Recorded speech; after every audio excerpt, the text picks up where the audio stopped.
Hey folks, Erick Stakelbeck here. Welcome to the Watchman Newscast live stream. Just coming to you from my home. Obviously, got a little bit of sunlight coming in, and there was some sunlight shown yesterday in Beirut as Israeli fighter jets, in the gloom and darkness of jihadi terror groups gathering below, Israeli fighter jets flew low overhead over the funeral of none other than Sheikh Hassan Nasrallah, the not so dearly departed terror master, former leader, former Secretary General of Hezbollah. Well, he was killed in a massive Israeli airstrike back on September 27th in Dahiya, the suburb of Beirut, that Hezbollah stronghold. But they just held his funeral yesterday. What's that? Almost 5 months later in Beirut. Now, it was a massive gathering. Surprise, surprise. We knew, obviously, that Iran and its proxies would be out in force for the funeral of Hassan Nasrallah, of course. And according to some estimates, as many as 78,000 people gathered, maybe less than that, in a big stadium in Beirut. They paraded, they marched, and all of the Iranian proxies pretty much got together for a big terror powwow to commemorate their boy Nasrallah. Again, just to remind you, might say, who's this guy Nasrallah? Why are they making such a big fuss about him? He was a Secretary General of Hezbollah for over 30 years. Their main figure, the main figurehead of Hezbollah, not only a figurehead and a spiritual figurehead, but look, he was involved in the day-to-day. He was involved in terror planning and all the rest, closely liaisoning with his masters in Tehran, the Iranian regime. Remember, Hezbollah is a proxy, an arm of the Iranian regime. I mean, southern Lebanon under Hezbollah's rule, it's basically Iran West. That's how bad it is. So Hezbollah, fully functioning arm, proxy of Iran, answers directly back to Tehran. Arms, funding, training, all the rest comes from their Iranian masters. So needless to say, the death of Sheikh Hassan Nasrallah was a massive blow, not only to Hezbollah, of course, but to Iran and its overarching scheme of terror, its strategy for the region. But Israel, again, September 27th, in an act that many thought they wouldn't do, right? And I talked about this a bunch in the months afterwards, weeks and months immediately following this. We talked about a few dates, right? Over the past 16, 17 months of war. October 7th, obviously, 2023, a date that will live in infamy. Then you have April 13th, 2024, which was the date of the first ever direct Iranian attack against Israel. Iran launches 300 cruise and ballistic missiles and attack drones at Israel. Then you circle on the calendar October 1st, of course, where Iran launched the largest ballistic missile attack ever in military history against Israel. But September 17th, 2024, that was the date where Israel essentially stopped playing games when it came to Hezbollah. September 17th, 2024 was a day of what I like to call Operation Exploding Pager, when Israel said, okay, we've thumped Hamas enough in Gaza where now we can shift our attention to Hezbollah. Because remember, all along, for 11 months, Israeli officials were saying, hey, we don't want to fight a two-front war. We want to focus on crushing Hamas in Gaza, and then we want to turn our sights to Hezbollah. So we had for about 11 months was tit for tat between Israel and Hezbollah. September 17, 2024, Israel took the gloves off. The pager attack, massive. The very next day after that, a walkie-talkie attack took out hundreds more Hezbollah operatives. Then September 27th, Sheikh Hassan Nasrallah. Well, actually, the week before that, September 20th, the Radwan force, the elite Radwan force of Hezbollah. This was Hezbollah's entire military leadership. They were taken out in massive airstrikes in Beirut. And remember, they were in an underground bunker, all convened together. They were taken out in one fell swoop. Fast forward a week to the following Friday, the big one, Nasrallah, the Secretary General, the leader of Hezbollah, taken out, eliminated by Israel. And then after that, on the heels of that, Israel invaded southern Lebanon on the ground, and the rest is history. Hezbollah, by Thanksgiving time here in the States, Hezbollah was begging for a ceasefire, and they've been licking their wounds ever since. They've probably lost some 2/3 of their overall military capabilities. Still lethal, still dangerous, but a shell of what they were. And then comes yesterday. Now, they need a shot in the arm. If you're Hezbollah, you've again been backed up against the wall. You still don't know what hit you. You're still recovering from Operation Exploding Pager. You still don't know what hit you. And whenever you've violated the ceasefire over the past 3 months, Israel has given you a reminder to not do that, a helpful little reminder, maybe an airstrike here, an airstrike there.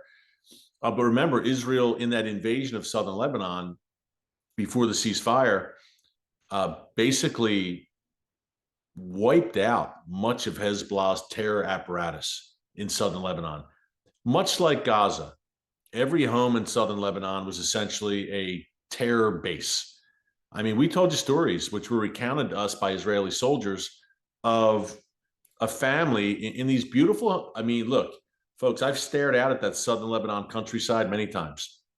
I've stood on the Israel-Lebanon border many times, stared out at southern Lebanon. It's beautiful. I mean, it looks picturesque. And yet, lurking beneath this picturesque scene in the homes of southern Lebanon, civilian homes, rockets, missiles, arsenals, weapons. Hezbollah commandeered all of these homes. I mean, sometimes I'm sure the residents were willing participants, but many times Hezbollah just said, we're taking your home. If you don't like it, we're going to kill you. So you'd have, and these are first eyewitness accounts, you'd have, say, a family eating dinner in a home in southern Lebanon, Hezbollah country, on the second floor, and in the floor above them, you'd have rockets. And you'd literally at times have projectiles launched from homes. So this is what Israel was dealing with. But that brings us to yesterday, February 23rd, 2025, another big date. Now, this had been hyped up for weeks. And the big question was, wow, this is clearly going to be a gathering of Iran, its proxies, Hezbollah, what's left of Hezbollah's leadership. They're probably going to be in one place. So a lot of people are asking me here on the channel in the comment section, hey, Eric, do you think Israel is going to strike? I thought it was unlikely. I knew Israel would have some kind of message, but I thought it was unlikely that they would bomb this gathering. The world would howl. We could go on and on about it. But Israel right now has sufficiently, in their view, weakened Hezbollah and these other proxies, where Israel now is saying, okay, we're focused on, number one, getting hostages out of Gaza, and 1A, preparing for a possible strike against Iran's nuclear weapons facilities. Because if Israel struck hard yesterday, there would have been retaliation and things could have really blown up. Israel's being wise and tactful and prudent and saying, let's not take our eyes off the ball. It's almost irresistible to see all these jihadis gathered together in Beirut in one place, but let's not take our eye off the ball of let's get the hostages out of Gaza and let's plan for a strike against Iran's nuclear facilities. By the way, the head of CENTCOM quietly visited Israel in the past few days, and he reportedly discussed Iran. It's a new day. This ain't the days of Biden and Harris, needless to say. And President Trump is very serious, deadly serious, about stopping a nuclear Iran. So it's a new day. Israel feels unshackled in that sense, whereas under Biden-Harris, Israel, whenever they turn their head, on one hand, Biden was maybe verbally at times supporting Israel. On the other hand, slapping Israel and saying, don't you dare ceasefire now. Every time Israel tried to do something, those days are gone. So it's a new reality that Israel needs to take advantage of, and I believe it will. But a few more details from Nasrallah's funeral. Let's check it out. And you see the thumbnail and the title for today's live stream. Israel crashes the party, so to speak. Nasrallah's funeral. You heard of wedding crashers? Well, this was a bit of a funeral crashing yesterday, and here's more. From Times of Israel, just reading this straight off my phone, tens of thousands shout death to Israel and death to America. Key point there, they're one and the same for these jihadis. Death to Israel and death to America at Nasrallah's funeral as Israeli fighter jets fly overhead. In an address to a packed Beirut stadium from a hidden location. Nasrallah's successor vowed to uphold his legacy, and he threatened Israel and the U.S. as the IDF at the same time, by the way. Yesterday, when this was happening, not only did Israeli fighter jets fly overhead this funeral at a low altitude, they also struck Hezbollah targets throughout Lebanon.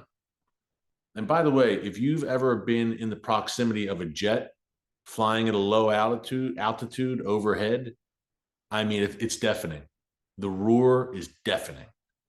So that was certainly a message to Hezbollah yesterday, and they noticed, needless to say. Another thing to mention, Nasrallah wasn't the only one memorialized yesterday at a funeral. More on that, his immediate successor. Because remember, that is the most tenuous job in the world of jihad, being the leader of Hezbollah. Because Israel killed Nasrallah, then 2 weeks later killed Safi ad-Din, 2 weeks later killed Safi ad-Din, the successor of Nasrallah. That's why the current leader of Hezbollah is in hiding and delivering video messages from a, quote, undisclosed location. But here we go. Tens of thousands of black-clad mourners vowed support for Hezbollah on Sunday at the funeral in Beirut of slain leader Hassan Nasrallah after the group was dealt major blows in its last round of hostilities with Israel. Women wailed as a truck carrying the coffins of Nasrallah and Hashem Safi ad-Din, who again was Nasrallah's successor. He also was killed. There was a funeral procession there and a march through the city out of Lebanon's biggest sports arena. And again, Israeli warplanes flew at a low altitude over Beirut while this was all happening. Message sent. The crowd then chanted, "Death to Israel, death to America. We respond to your call, Nasrallah." You ever hear that old saying, some people never learn? There you go. You've been smashed. And you know the refrain. We say it here practically every live stream because I'm always astounded by the relentless evil of these terror groups. They've been smacked around so much, lost their leadership, yet they still don't learn a lesson. And Hezbollah is all the lumps they've taken and still, death to America, death to Israel. We're never going to stop. We're never going to stop. They won't stop. Evil like this never rests until you decisively destroy it. That's what all of us are saying about Gaza with Hamas. They're parading the bodies of babies that they murdered with their bare hands and celebrating it in a demonic ritual straight out of the days of Baal. Evil like that is irredeemable. It must be crushed. And Hezbollah is the same way. So newsflash, folks, they're not going to suddenly change their spots and change their strategy. Maybe strategy, maybe tactics, yes, but the end game is the same, the destruction of Israel. They will work diligently day and night because they're demonic. And this is what demonic forces do. They exist to engage in evil and wickedness. That's their sole rationale for existence. If you take that away, there is no more Hamas. There is no more Hezbollah. There is no more Iranian regime. They have no reason to function or exist if not for their obsessive goal of destroying Israel. Take that away, who are they? So their evil will continue to be obsessive and relentless. So this shouldn't surprise you because a lot of people, and I always marvel at it, a lot of people watching right now might say, man, Israel kicked their tails. I mean, Hamas and Hezbollah, Israel destroyed both their leaderships, killed thousands of jihadis, and they're weakened severely, and everyone knows it. Yet they're still out there. Death to Israel, we're going to get you. I mean, it's unreal until you realize this is a spiritual battle that we're engaged in, that Israel's engaged in. This is spiritual. It's good versus evil. It's good versus demonic evil. When you take that into consideration, then you know. I'm a Lord of the Rings fan, the books, the films, all of it, love Tolkien. And you think of Sauron, the great enemy in Lord of the Rings. he keeps resurfacing every few thousand years. He keeps regenerating this demonic figure, Sauron, because he was the essence of evil. So evil never sleeps. The only time it sleeps is when you crush it decisively, or else it's going to eventually rear its head again. That's how this works. So for Hezbollah to resurface yesterday at this funeral, no great surprise. And Israel's defense minister, Israel Katz, yes, his name is Israel, said the overflight was a clear message to anyone who threatens Israel. Israeli Air Force aircraft are currently flying over Beirut, he said, to convey a clear message. Whoever threatens to destroy Israel and attack Israel, it will be their end. You will specialize in funerals, and we will specialize in victories. That said, Israel carried out several airstrikes in Lebanon on Sunday during the funeral. Hezbollah sites containing rocket launchers and other weapons threatening Israeli civilians. Now, I want to break down a little bit more about who was at this gathering yesterday. And there's a link to Operation Exploding Pager that I think you'll find, let's just say, interesting. I also want to break down some very enlightening comments by a top Hamas official regretting October 7th. You'll want to hear that as well. But when we talk about the North and we talk about the Israel-Lebanon border, that beautiful area that I love so much, and you know that 80,000 people were evacuated from their homes as a result of Hezbollah's constant daily barrages in the north. At the same time, tens of thousands in the south as a result of October 7th. Look, Israel's been fighting a war on 7 fronts for 16 months. That takes a toll on the economy of a country, needless to say, especially a country as tiny as Israel, which is the size of the state of New Jersey. And it's been tough.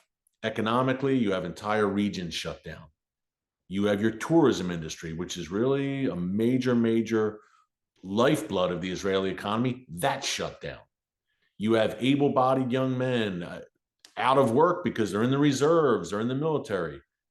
It's been a tough go of it. And when we talk about helping Israel, blessing Israel in this time of need, I think a great way to do it is to bless Israel's economy. And Israeli small businesses in particular, and artisans who have taken such a hit in particular since October 7th. That's why I want to tell you about our partner today, Artza. If you know me and you've watched this live stream for at least 5 years, we've been working with Artza from the very beginning. We love our dear friends at Artza. It's artzabox.com. And it's a few things here. Number one, they were founded on biblical principles, on the principle of bringing scripture to life and providing a tangible connection to the land, to the Holy Land where Jesus walked. Tangible how? In each Artza box, which comes right to your doorstep. It's the sights, the sounds, the tastes, the smells of Israel in your hands at your doorstep, delivered in these beautifully handcrafted boxes, handcrafted products made in Israel by Israeli small businesses, by Israeli artisans. It's really amazing. I can't think of a better way to just, Israel sent a message to Hezbollah yesterday with the jet flyover. I can't think of another better way than to send a message to these jihadis than by buying Israeli goods. And it's a twofer here, because you're not only sending a message to the terrorists, you're sending a message to the BDS crowd, the anti-Israel protesters on college campuses, burning Israeli flags, all the rest, and they want to boycott Israel. Guess what, folks? Let's do a boycott with Artza. It's artzabox.com and doing your part. Look, the great thing about it, this particular series of Artza boxes this year, is the proceeds. And look, the goods that you're going to get, these beautiful handcrafted materials, they're made in these beleaguered communities in the north and in the south, specifically by the hurting businesses and artisans there. So you're literally getting funds back into the north and the south of Israel where they need it most. That's amazing. The discount code is Watchman18 to get an 18% discount off your Artza box subscription. Watchman18, artzabox.com. This year they've got the Genesis box. It's a celebration of creation and new beginnings. The Land of Milk and Honey box, which really needs no explanation. We know Israel is the land flowing with milk and honey, according to God himself. They've got the tikva, the hope box, and of course, the famous Arts at Christmas box with products made in Bethlehem, in Nazareth, in Jerusalem. Awesome stuff all around. It's artsabox.com. For such a time as this, blessing Israel, Watchman 18 for that 18% discount. A great gift for the Israel lover in your life. If a trip to Israel is on your bucket list, hey, Artsa is the next best thing. Check it out, artsabox.com, Watchman 18. Okay. I think a trip to Israel is not on the list for Iran and the Houthis and certain terror groups in Turkey, but a trip to Lebanon certainly was on Sunday, February 23rd. We had a show of force. They rallied. Look, the Iraqi Shia militias were there. Hajjat al-Shabi, the popular mobilization units, they call themselves. These Iranian-backed Iraqi Shia militias, they showed up in Beirut. A delegation from the Houthis in Yemen, they showed up. Iranian officials, they showed up from the Iranian government. Apparently, one plane was allowed to land from Tehran in Beirut, carrying a handful of Iranian officials who showed up for Nasrallah's funeral. Also, a delegation from Turkey. Tell me that's not interesting. That Erdogan, I assume, the president of Turkey, a NATO member nation, helpful reminder, he apparently permitted this delegation to, and why wouldn't he? He also supported Hezbollah during the war, and he's one of the foremost supporters and advocates for Hamas. This is who Erdogan is, folks. There should be no illusions that he is Muslim Brotherhood through and through. But I thought the interesting wrinkle I wanted to mention to you was this, the really interesting wrinkle. Apparently, some of the recipients of Operation Exploding Pager, some of the folks, the gentlemen or not, on September 17th in Lebanon and Iranian officials in Lebanon, whose pagers exploded either in their hands or on their belts or in their pockets, some of them all crippled up, apparently attended the funeral yesterday for Nasrallah. Now, they're trying to put on a brave face and say, look, these are wounded heroes. Just as Nasrallah was our wounded martyr, look at our wounded heroes, wounded by the Zionist entity, coming and showing strength.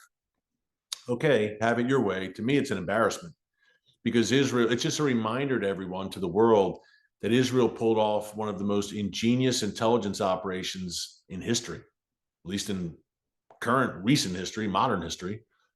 And I thought it was pretty interesting that Bibi Netanyahu, when he was in the States about 2 or 3 weeks ago, meeting with President Trump, presented Donald Trump with a golden beeper, the type of which was used on September 17th against Hezbollah. A pretty interesting gift, needless to say.